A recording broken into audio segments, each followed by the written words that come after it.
Say good afternoon, or at least good afternoon to those of us on the east and on central times. Good morning to those of you out in California, which our one school in California hasn't connected yet. So I want to welcome you guys to the Pro Football Hall of Fame. My name is Jerry Shockey. I oversee all the youth and educational programs here.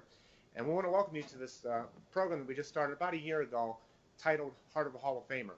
And the same thing we shared with the last group. What we really mean by this is we want to share what it took beyond just athletic ability to be enshrined into the Pro Football Hall of Fame. Those core character qualities it took to get there. The 6 pillars that you guys are studying: the trustworthiness, respect, responsibility, fairness, caring, and citizenship. Because one thing that can be said that for most of our Hall of Famers, that their God-given ability didn't lie in professional football, but they would have gone on to excel in some other life endeavor, whether it was preacher, teacher, plumber, lawyer, whatever it might be. They would have excelled because at their core are these 6 core pillars that you guys are studying and hopefully going to apply here today for the program with our guest, Mr. Woodson. Before we get started with the introduction of Mr. Woodson, there are a bunch of folks we need to thank, because without their help, this program wouldn't be possible.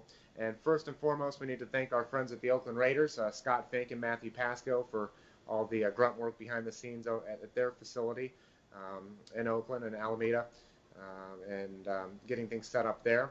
We also have to thank our friends at Tamberg, now part of Cisco, Brian Eisenlauer and Melanie King.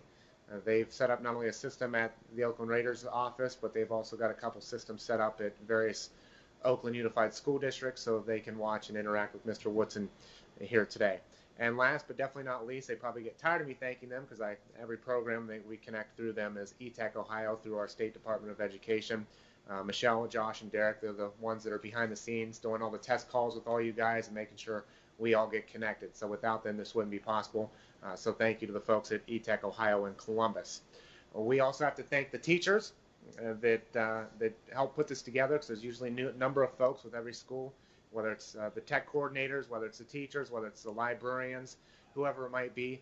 I want to say thank you for making this possible. And last but definitely not least, we want to thank the real stars of the show, are the students who are going to help drive the program here today, because we're going to feed off of questions from you guys. So what I thought we'd do, and the same thing we did with the last group, is what we're going to ask you guys to do. When I call upon your group, we're going to ask you to unmute your mics and feel free to give a shout out so Mr. Woodson can see your group, and as well the other groups can see who you guys are and where you're from. I apologize in advance. Number one, if teachers close the door, because feel free to yell as loud as you want. And the same thing I told the last group, I apologize if you're in a library where there's other students in there studying. It'll just last for a second, so I apologize for that. But let's start with how fitting he started his career in Pittsburgh. Let's start with them. Langley High School, if you want to give a shout out there. Hi! What's up? Give a shout out. What else, Stewart? That is weak. Let's try this I again. know, that was weak. Let's Hey, I want to show mute my the mic best. again. What else, Stewart? Let's mute the mic again, and then let's try this again. Langley High School, Pittsburgh, Pennsylvania. What's up, What's up? Yeah! That's weak, Langley. Okay, all right. Well, we'll get back to you. So go ahead and mute your mics there. Let's go to the other side of the state, Landisville, Pennsylvania, and our friends at Hempfield. Go ahead and give a shout out. Hey, Rod from Hempfield. Hey, Rod from Hempfield. That's good. Thank you, Hempfield High School. And let's come to Ohio, Xenia, Ohio, Summit Academy.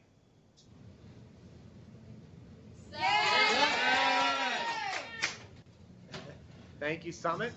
And then last but definitely not least, hopefully they've got connected. If not, hopefully they're getting connected here shortly, is Oakland Military. You guys connected?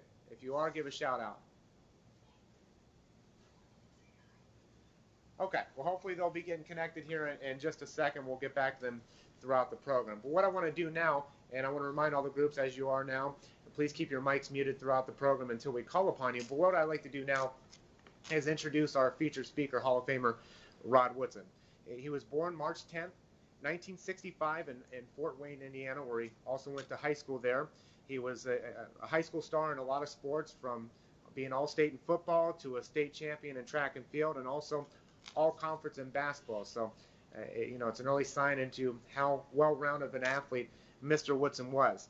He played college ball at Purdue University, where he originally was going to go there for electrical engineering.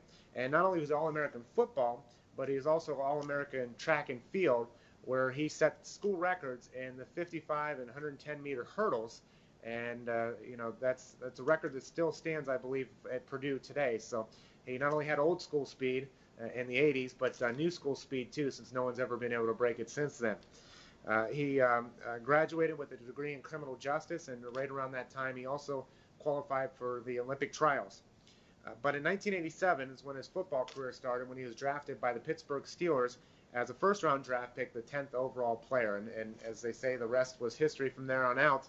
He played for the Steelers, played for the Niners, played for the Ravens, and it finished his career with the Oakland Raiders. But let me go over some of the accolades that he's received during his career in the National Football League. He was a member of the NFL's 75th anniversary team and the NFL's all-decade team of the 1990s. He's the NFL Defensive Player of the Year in 1993.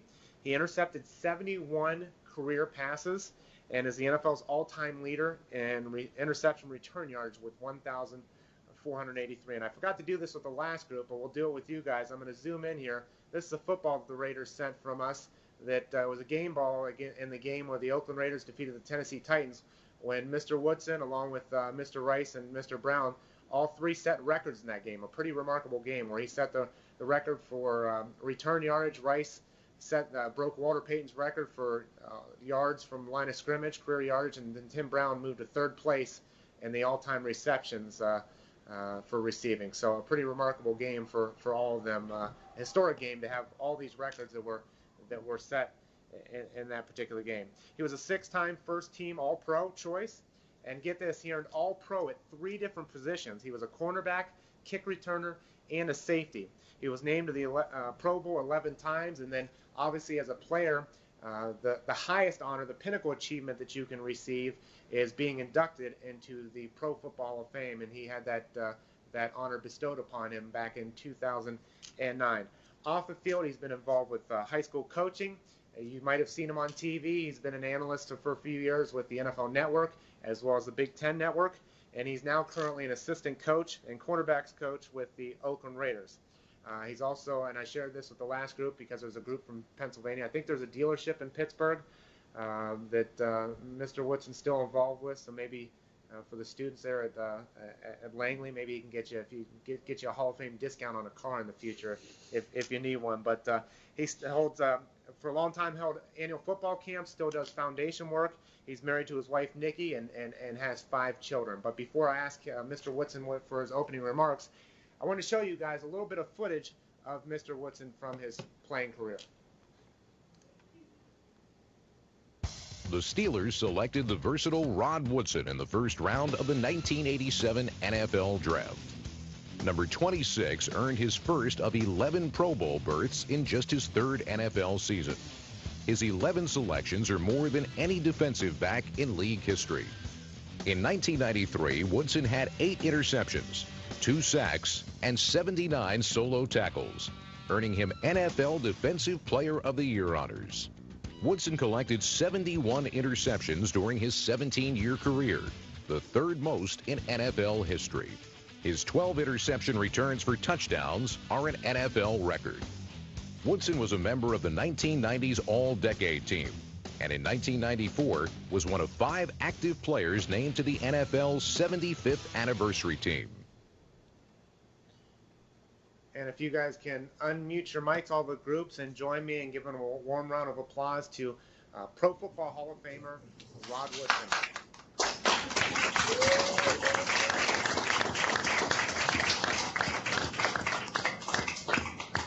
We can ask all the groups to mute your mics now, and Mr. Woodson, if we could have your opening remarks.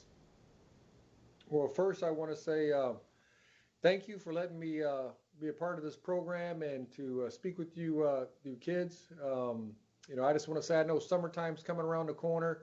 You guys are going to have a lot of free time.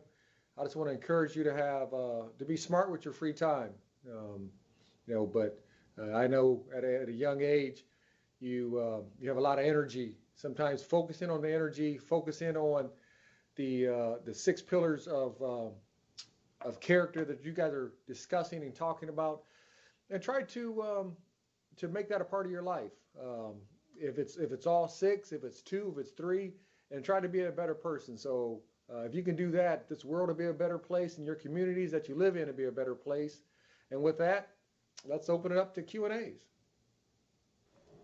Okay, the way we're going to do this, same way we did this morning, is we're going to work in order of reservation, and we're going to start, I'll give you guys a cue into the line of the order. It's going to be Langley, Hempfield, Summit, and then the Oakland Military Academy.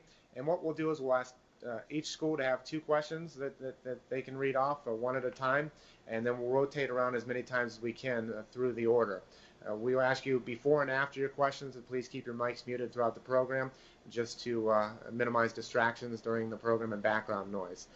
But one thing I want to encourage you guys to do is, I've already seen a lot of your questions that you've sent in to me, is I encourage you to choose those thought-provoking questions. This is, Mr. Woodson is a very humble guy, and he doesn't really like to tout some of his accolades, especially in athletics. But this is one of the greatest football players that's ever played in the National Football League, and someone that's achieved greatness and in the sport, and someone that I imagine he's had a pretty remarkable career off the field as well. That I imagine that if he takes that same dedication and perseverance and preparation and his coaching, which I'm sure he will and is, that he will move up very quickly in the ranks in the coaching world as well. So you have someone that you can learn from. He's had a lot of experiences throughout his life. I encourage you to ask those questions, because what I want you guys to realize is that he's set in the same shoes and the same seats that you guys sit in now, and he faced a lot of the same barriers and obstacles that many of you face in your lives. So this is a chance for you to learn of how he overcame those through this program. So with that being said, we're going to start the program off where he started his career off in Pittsburgh at Langley High School. Langley, go ahead with your first question. Nice and loud. How important do you feel accountability is on and off the field? Well, I think it's vital, not just as a football player, but in life in general, because accountability makes you responsible. Your actions and what you do on and off the field defines who you are as a football player, as a basketball player, a baseball player, a swimmer. If you're a teacher, in the workplace, as a parent, as a student, I think if you have a homework assignment and it's due at 9 o'clock on Tuesday, you should be accountable for being there at 9 o'clock on Tuesday and having it done. Same thing as a coach, same thing as a player.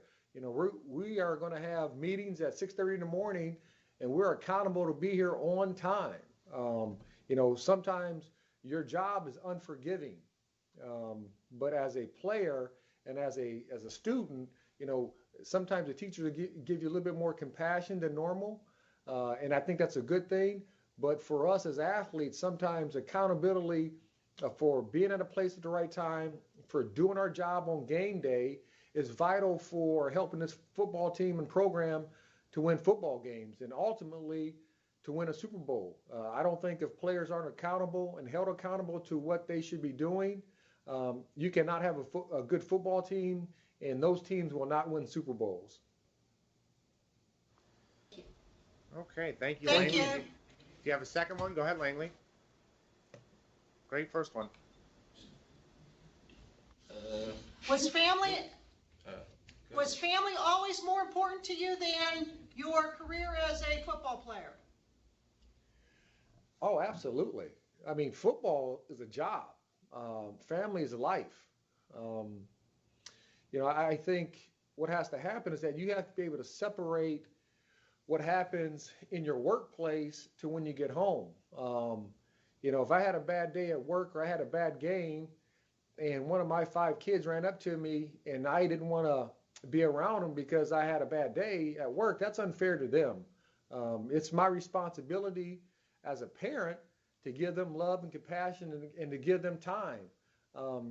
They weren't asked to be brought into this world. We brought them into this world as parents, and we're accountable and responsible to give them the love and compassion that they deserve as kids. So you have to separate the two, and family is way more important than anything you can do in life. To me, they're always going to be there. They're blood. Sometimes you don't agree with everything that happens in your families. I had two older brothers. We didn't always agree on what was going on in the house, but I love them to death. One lives in Houston, Texas, and one lives in Chicago, Illinois, and I love to talk to them. I love to speak with them. So family is always family, and the job, you can always get another one, hopefully. And you can't let your job define you and overtake your family, because if that's the case, your family won't be a happy home.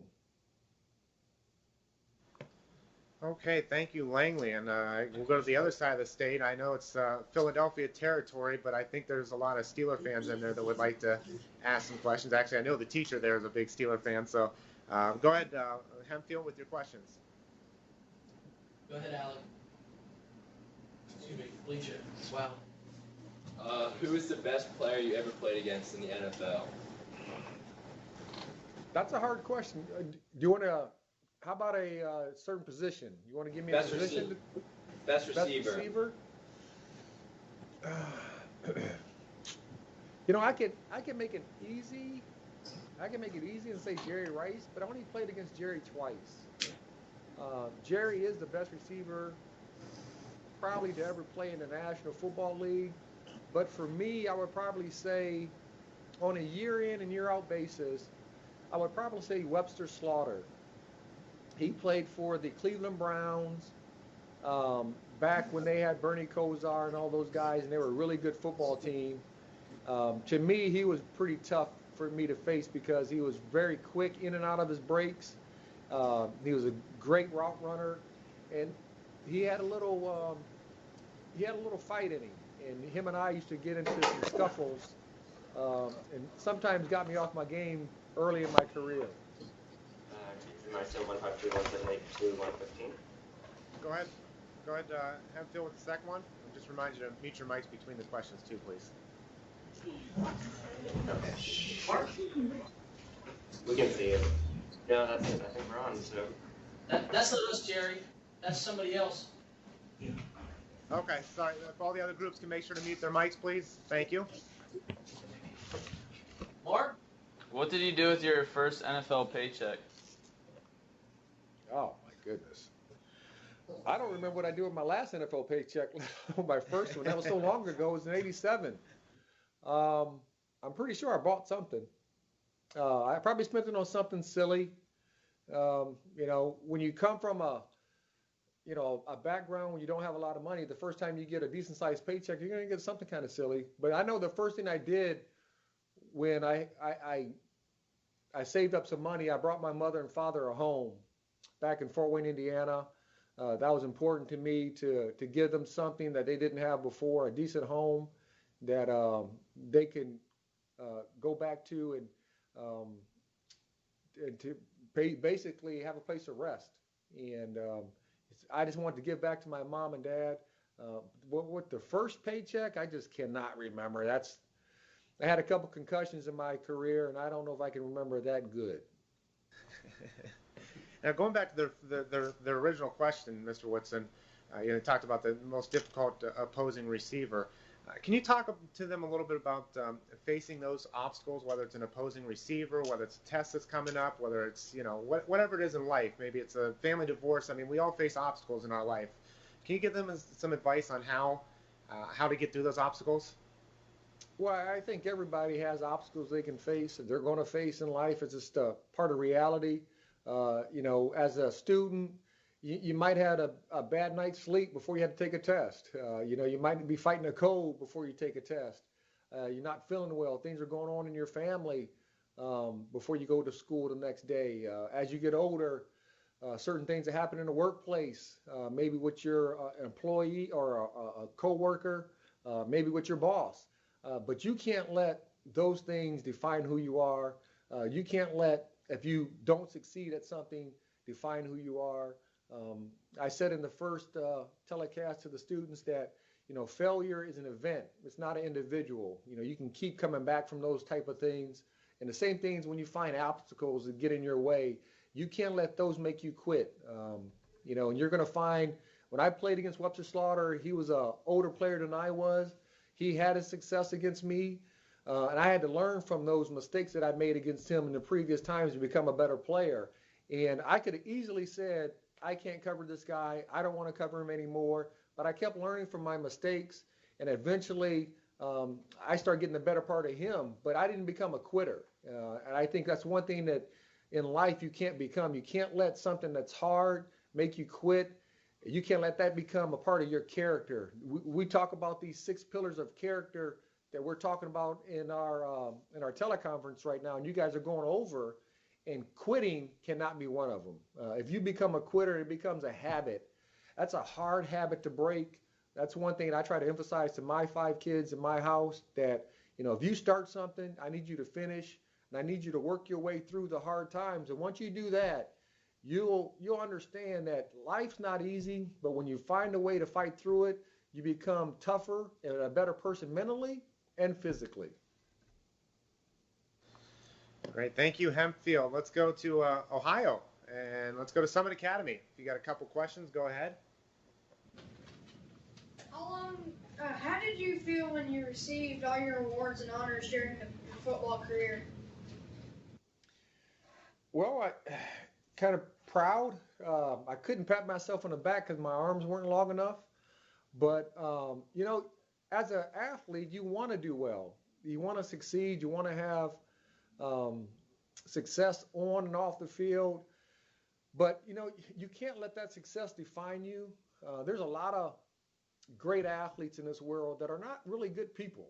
I'm going to be honest. You know, there's a lot of people, you know, sometimes athletes and actors and singers, you know, kids, you guys want to put them up on your poster board and you want to put them on your wall, and they're not real good people. To me, you know, I'd rather have a person that has a good character person, because that's the people I want my kids to imitate. I don't want my kid to imitate a cool guy who's very disrespectful to everybody else. So, but for me, you know, I enjoyed success. I didn't let it get to my head. I tried to stay humble and have some humility in my life, and try to be a good person outside of all that. But as a player, as an athlete, you want to succeed, because as you succeed, you can further your career in a lot of different areas in your life. Great question, Summit. If you got another one, go ahead. What was your favorite team to play for and why? Well, that's a tough one. I was asked that question earlier too. You know, I played 17 years in the National Football League. I was drafted out of Purdue by the Pittsburgh Steelers. I played 10 wonderful years there. I moved on and played a year with the 49ers. We lost an AFC or the NFC Championship game to Green Bay. I didn't make it to the Super Bowls, and I moved on and went to Baltimore, where I played 4 years there. And first couple years we were young, talented football team, but we didn't know how to play winning football, didn't know how to practice the winning way. And then we finally won the Super Bowl my 3rd year. Then I came over here to Oakland after that, and we went to the Super Bowl and we lost to Tampa. So, you know, it's really tough. I mean, I have emotions and ties at all 4 places with all 4 teams. So I really can't pick one team over the other. But I did enjoy my time at all 4 places, and I learned a lot and grew and have a lot of friendships in all those different places because of my years there. All right, thank you, Summit. And let's go across the country to California. Let's see if did Oakland Military Academy, did you guys get connected? Yep. Yeah, we're here. Okay, you got a couple questions. Go ahead. Who was your biggest inspiration in your life? That's a great question. I believe it was my father. I know it was my father. A man who never graduated from high school. He's from the South. He was from Tennessee, but he worked hard. You know, he was a hard worker. He's a blue-collar guy. He worked 2 jobs when we were growing up. He worked at International Harvester, which was a trucking plant. He worked a 2nd shift. I remember going to pick him up all the time at night with my mom. and we would go over to this little pizzeria waiting for him and get sliced pizza and strombolis and all that stuff. And then he had a cleaning business where he cleaned the movie theaters around the city. And we, as his sons, all three of us, we had to go help him clean all the time. So to me, he taught me a lot about hard work, never giving up, fighting. And he really inspired me to do, not just play sports, but to be a good human being. He was a good man. He worked hard. And the one thing I know in life, if you want to succeed in something, there's no substitute for hard work and for dedication in your field. Thank you, Oakland. Go ahead with another one there.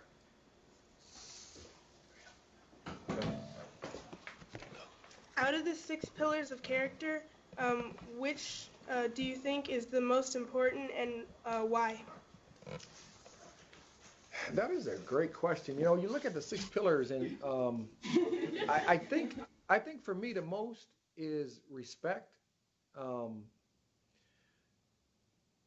They really tie in each other, but I think the respect factor makes you a better person. Doing the right thing, being a good human being on a daily basis to everybody that you meet, it's hard to do. You guys know that. It's a big class, isn't it?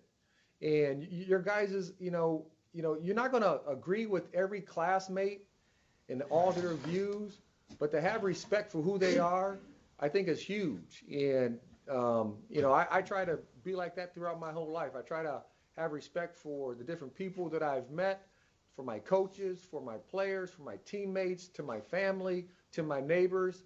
And having that respect gave me everything else. It gave me the responsibility, accountability, integrity, honesty that you needed. And to me, I think respect is the key character that I really enjoy to see people have. Okay, thank you. Thank you, Oakland. And let's go back to the top again. Let's go to Langley. And go ahead. If you got another question, we'll go one for each school. We'll go through as many times as we can. What character qualities do you believe it takes to be a Hall of Fame player? Oh, I think probably the biggest one is accountability, because you have to be accountable to everything that you do. And accountability and responsibility are really the same thing to me, and they go hand in hand. You have to be accountable for what you do in the classroom, what you do on the practice field, and then you have to be accountable doing your job on game day. And preparing yourself in the off season, you have to be accountable to get up out of bed when you don't want to and go work out every single day at a high level to make separate yourself from all the other players in the National Football League. And it's the same thing in life. You guys don't want to go to school every day, but you have to get up and go to school every day because that's what you have to do right now in your life. As you grow up and you get a job, so there's going to be certain days in your life that you don't want to get up and go to your work. But you are accountable to get up and go to your job because that's what you have to do. And especially if you have kids and a family, you're accountable to them. You have to provide their necessities to live and to get up and go do your job and go do your work. And that's, I think, is a key factor for being a Hall of Famer is I think you have to be accountable every single day when you don't feel like it. And to me, when you start being accountable and doing things when you really don't want to, that makes you a stronger person mentally, physically, and you're going to be successful in life when you start doing that. Thank you, Langley. Let's go to Hempfield. No. We're only getting one now. Go ahead. If you want to ask another one, Langley, go ahead. We can go 2. We've got time. We have one more. Sorry.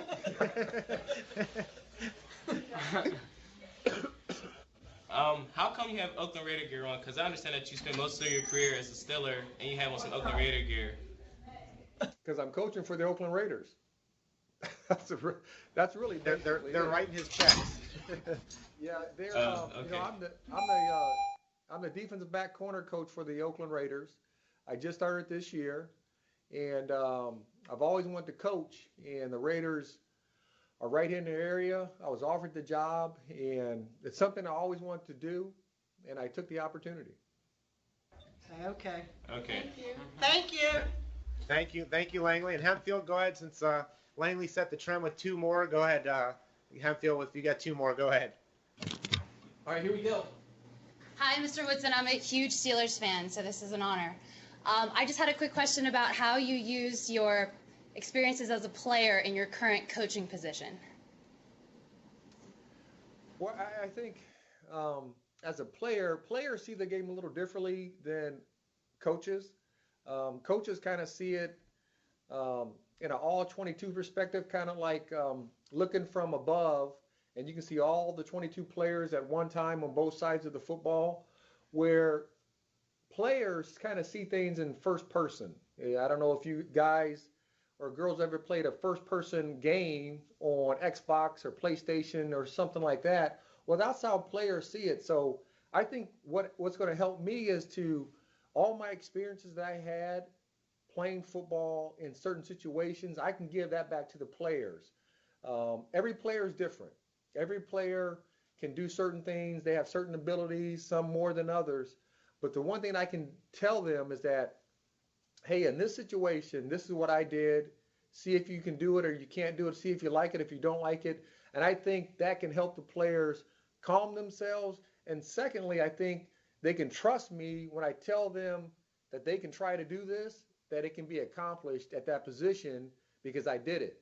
And I think that's where you build the rapport in your relationship with players because it's a trust factor with coaches and players. I need to say something. They need to try to do it. If they have success with it, they're going to trust me more, just like it is for a teacher. You're going to tell them a certain thing to remember. They remember it. It's on the test. They get a good grade. They're going to believe more than what you say. It's really the same thing for player to coaches. And I think that's going to help me become a better coach because I can draw upon all those experiences as a player and give those to my players now, and hopefully they can have success with it. Go ahead, Phil, with the next. Rod, another big Steeler fan. Question for you. Are there any characteristics or generational gaps or characteristics that you see positive or negative between young players and veteran players that are good and or bad for their careers? That's a really good question. And that's something I think you can hear a lot of the older players always talk about, the younger players. I think there is some negative characteristics, and I think one of the main things is respect factor to the not just the older players, but to the game itself. I think in general, the younger players that are coming in don't respect the game like it used to be respected when they came in. Maybe because they're having much more success at a younger age, maybe because they're getting more money. I'm not really sure what that answer is, but I know there's a difference between the two. And I think, you know, they're saying this is a young man's sport, and it is a younger man's sport, but I think having veterans in the locker room, having veterans on the football team is valuable so they can understand and kind of police the locker room and tell the younger players what is expected of them as a player and to have that respect factor. I think a couple years ago, a lot of the teams were taking their rookies to the Hall of Fame, and they were taking them there just to see the history of the sport, what has come before them, so they can respect the sport more. I think it's hard to grow as a person if you don't know your history as a human being. If we don't know our history in America, how can we get better in America? If we can't draw upon our mistakes as human beings, how can we grow as human beings? And I think the same thing as a football player.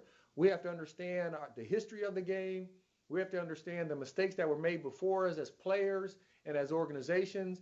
And then with that, I think you can grow and be a better organization and better football players. And as Mr. Woodson's referring to, rookies came in a few years ago, and I actually have a picture right here of Willie Brown, one of their secondary coaches as well, with one of the rookies that year, a guy by the name of Darren McFadden. So that's from their tour, but that's something that because of the recession, the economy, that it hasn't gone the last couple of years, and it was supposed to start again this year. Unfortunately, at this point, there aren't any players yet. So but that's all will get worked out here soon. But it's something that the league is very big on. It's something that when Michael Irvin was inducted, he suggested it to the commissioner, Commissioner Goodell, that perhaps if players found a little bit about the history of the game, that maybe be kind of a proactive approach to them, realizing whose shoulders they stand upon, and maybe they'll, as Rod's brought up a few times, will respect the game. So that's, he's spot on with that. So thank you, Hempfield. If we can go to Summit Academy. If you got a couple questions, go ahead. How did you become interested in playing football? Say it again. How did you become interested in playing football? Oh, that's a simple answer. My brothers. I was the youngest of 3 boys, and they were playing little league football. And I, as a youngest brother, I wanted to be with my brothers, so I started playing football, and my mom allowed me.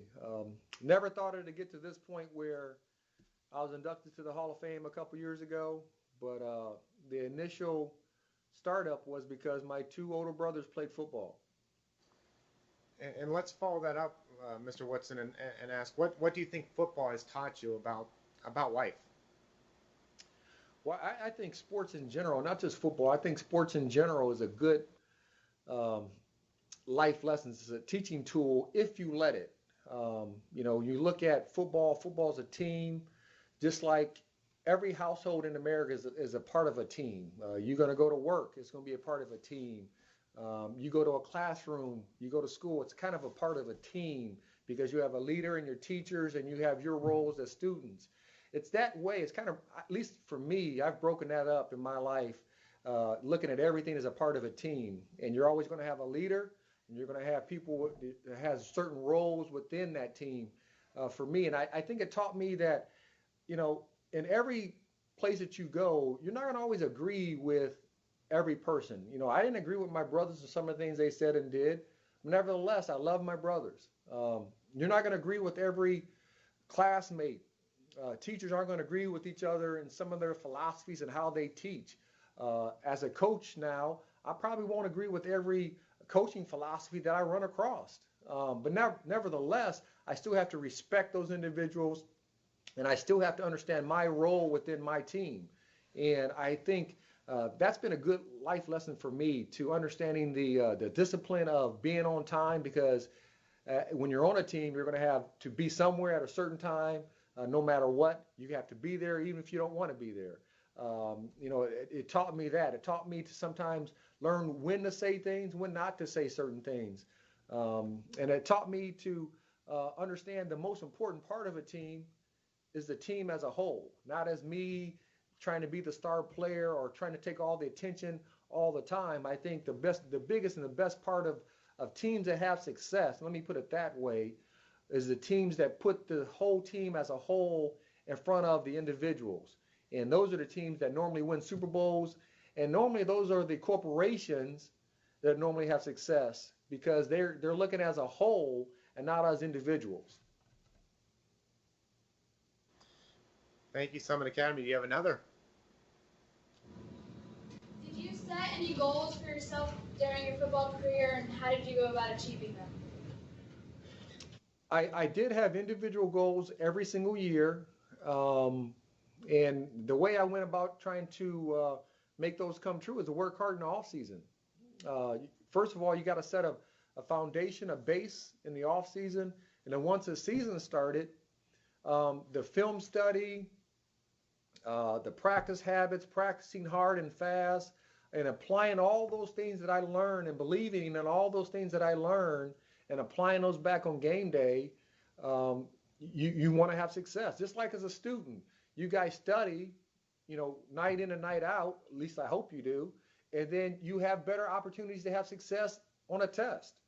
And once you have success like that and you have a goal, you can find success. But I think you have to have a goal. You try to attain your goal by working hard. That's the same thing I did. I set certain goals every year, and I worked hard in the off season and during the season, try to attain those goals.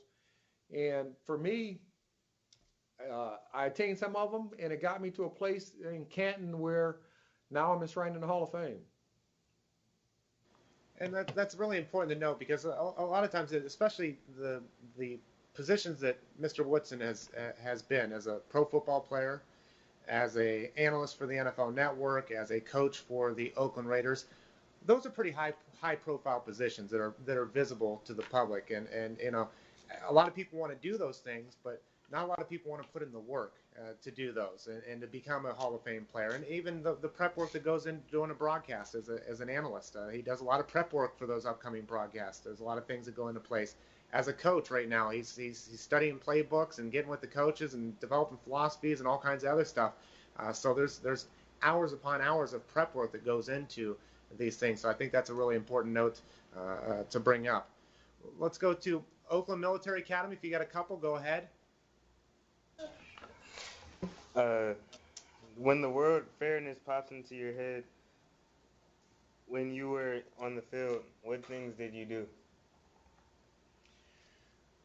Fairness, you know, on the field, you know, everything really is a even playing field. You know, fairness to me on the field is playing within the rules, and because there's going to be rules and regulations everywhere you go in life. If you like them or you don't like them, it doesn't even matter. But they're going to still be there, and you still have to obey those rules.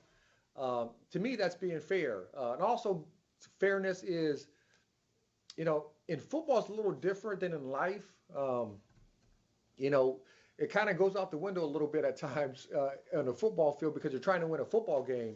But in life, it really doesn't go away because fairness is you're trying to treat each person as a human being. What's fair to the next person? What's reasonable to the next person? What's reasonable to you? What's reasonable to your classmate, to your teachers? What's fair? And sometimes you got to get away from yourself. You know, sometimes we think if we believe something, it's true and it's fair. And sometimes that's not true. I would think playing football, being fair on the football field is playing within the rules, playing hard, trying to win. But I'm not going to be doing something dirty to get my victory, to win that down. I don't want to be unfair to the player and I'm going to do something dirty to him to hurt him or just to win the game. I'm not going to do something unfair in the workplace to try to win or to get more money or to get another position in life. I'm not going to do something unfair to my coworker so I can make myself look better. So to me, fairness is just to do what's right. The opposite side of that is to do what's right on every given day. And when you do that, be it on the football field or in the workplace or in the classroom, then you're being fair. Was it difficult to respect players on the field during the game? At times, it was, especially when they're hitting you, and I mean some big guys. I was 6'1", 210 pounds, and some of those guys were 6'5", 330 pounds. So sometimes when they're hitting you and tackling you, and they're trying to win football games, and it's hot, and they're grabbing you and stuff of that nature, sometimes it's hard to respect that. But at the end of the day, you know what good football looks like, and you know what hard football and playing within the rules look like, and you respect that. I think great athletes respect great athletes. We respect how they can play the game, how hard they play the game, and how fair they play the game. And I think the same thing happens in life. Respect to me is a critical key about just going and being a good person in life. I have to respect my players for them to respect me. I can't disrespect my players and think they're going to respect me. I can't disrespect all the coaches on the coaching staff and think that they're going to respect me. So respect is something that's earned and it's not given. You have to earn respect. You want a certain person to treat you a certain way, then you need to treat them that way. And that's kind of the same thing about being fair. And it goes the same thing about having respect. If you can respect a human being, that human being is going to respect you. But to take it back to your question about football, if a guy played hard and played fast and he played within the rules, I could absolutely respect him for trying to do that. Thank you. And thank you, Oakland. And Rod, if you can, we would talk about respect and respect for others. But what about what's your thoughts on respect for yourself and what these young people say that sometimes some people say, oh, that person doesn't respect themselves. What comments do you have in regards to that? Well, I mean that's really looking in the mirror and seeing who you are. And a lot of times when people make those comments, they're saying they don't respect themselves. Maybe it's because the way they're carrying themselves, maybe the way they're dressed, but that doesn't make them a bad person. And I think sometimes we get caught up in the way we view the outer than we do the inner person. A lot of times you'll see people with tattoos and piercings and maybe wearing different clothing, hairstyles a little different, makeup might be different for the girls and stuff. And we're going to say that person doesn't respect themselves, but we don't understand who they are inside. And really, at the end of the day, the heart of respect comes from within. It doesn't come from without.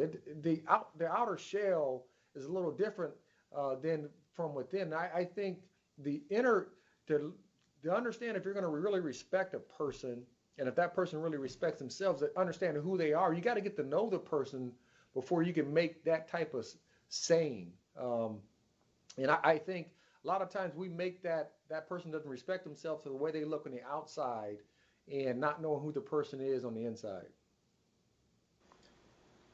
Okay, let's go back to Pittsburgh. We'll go one question this time, Langley. We got about 12 minutes left, so we'll go see if we can get one from each school in. All right, thank you. Jessica?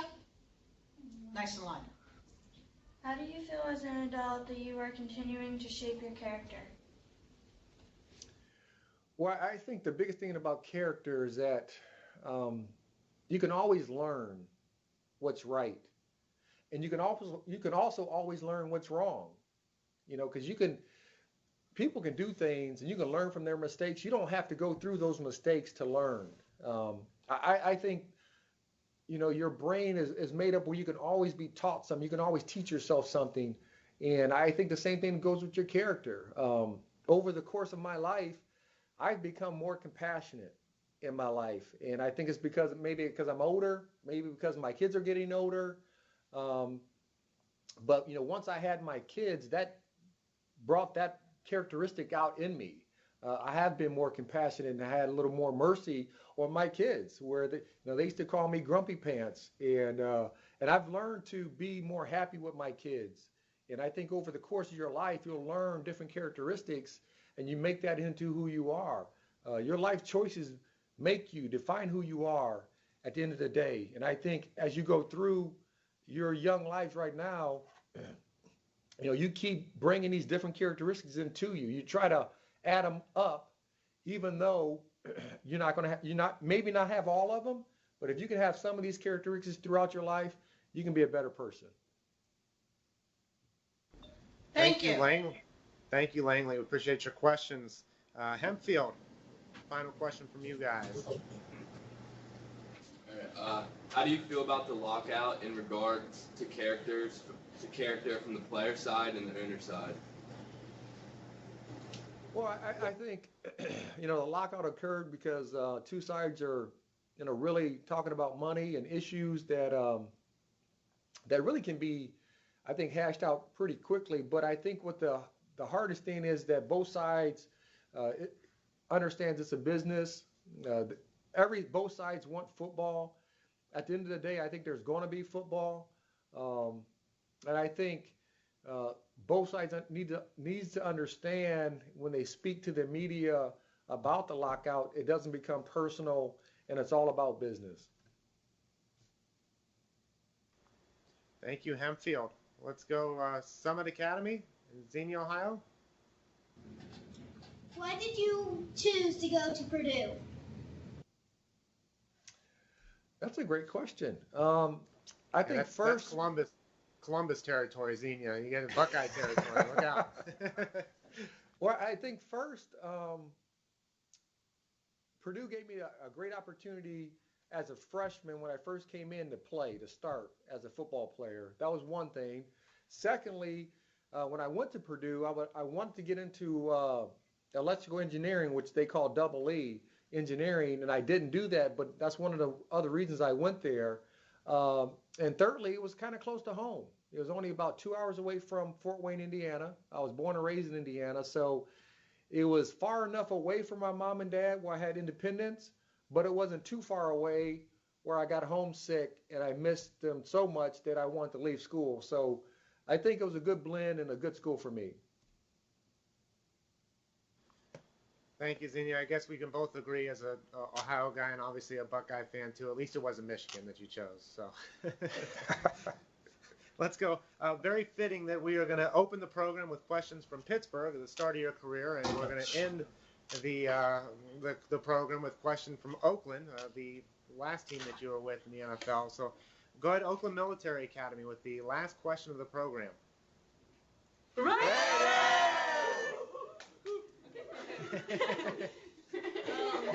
Is there a question in there? Yeah. Mr. Woodson, how did your parents in Homeland of Indiana contribute in developing your character and accomplishments? Well, I think they were vital into shaping me into the person I am today. We're not a real big town. We didn't have a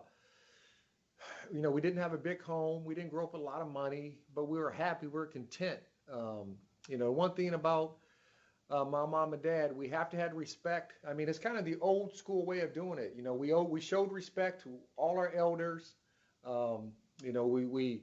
We didn't talk out of turn. If I said a certain thing, I got in trouble. I got punished for it if we did something that was wrong. And I think growing up in that environment for me was good because it showed me that I don't always have to say what's on my mind. I don't always have to be first in line to do something. And so they just taught me really at the end of the day, they taught me how to be a person to be humble, a person to have some humility. But at the end of the day, they taught me how to just treat people and be good to people and try to do the right thing every day, which is really hard to do.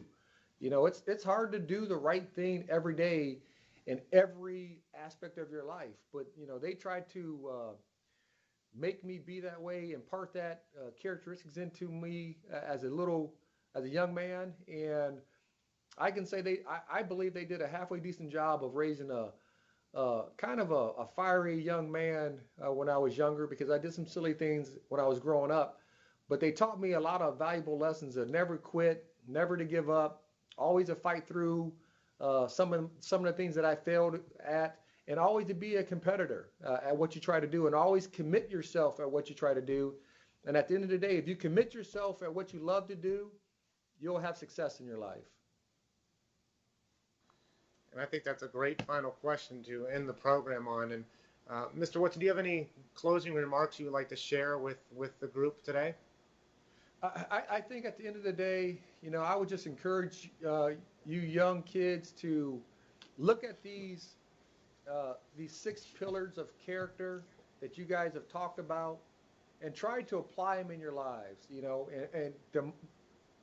If you can't get all of them, you can't get all of them. But if you can just get a few, that makes you a better person. And at the end of the day, it's going to make your household a better home. And it's going to make your community a better community to be in. And it's going to make your school a better place to go to school. That's it.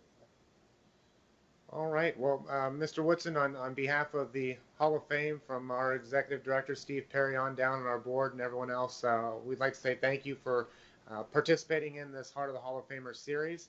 And if all the schools would like to, if you could unmute your mics for the time being, and let's give them a round of applause and say thank you.